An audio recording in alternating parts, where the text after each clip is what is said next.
To me, the division between practice and teaching is just a matter of experience. They merge, and I think that's a good sign. Maybe there's a possibility of saying that actually all of the work is done by students. There's definitely an exchange between students to practice and practice back to student. I think it's such a great show for the school to put on because the CAS is almost unique in having a range of tutors who are also practicing at the top of their game. You know, so often architecture schools have these kind of academics who are still in the rarefied realms of theory and the kind of ivory tower of architectural thinking, but you guys have teachers that are building some of the most important projects in the country, you know, if not the world. We had the Young Architect of the Year and the Architect of the Year, both teaching undergraduate studios here. That is also at least 3 generations of architectural practices here, from very experienced, very established to very newly established practices. The school over generations has produced practitioners who've come back to teach.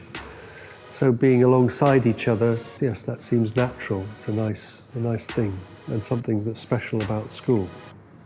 I mean, it's only our second year teaching at the CAS. And obviously I'm quite young in my career as well.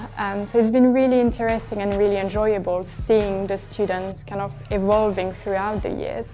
I think they have been really played a major role in emotionally supporting me.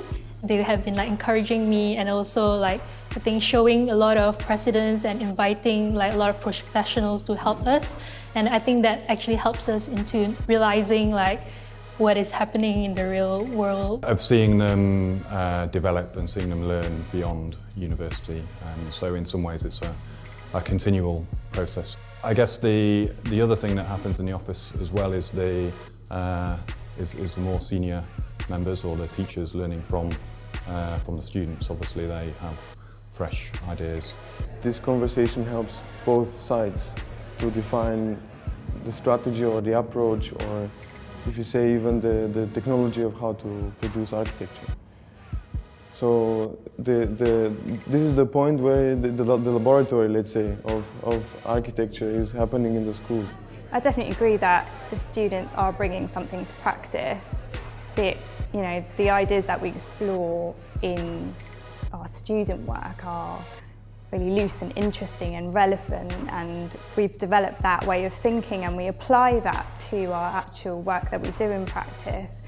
In many ways, teaching gives one space to think, to almost escape the day-to-day machine that's an office. To me, the idea of building and of getting the students really enthusiastic about construction and the making of architecture is what I'm interested in. So I try to make practice as accessible, as interesting and as direct an idea about making as possible. And these are real-world projects, and the exhibition kind of puts their work together in the spotlight next to the work that their students are producing, so you can see how the kind of practitioner's way of working feeds into the students' work. So I think it's a great snapshot of contemporary practice today.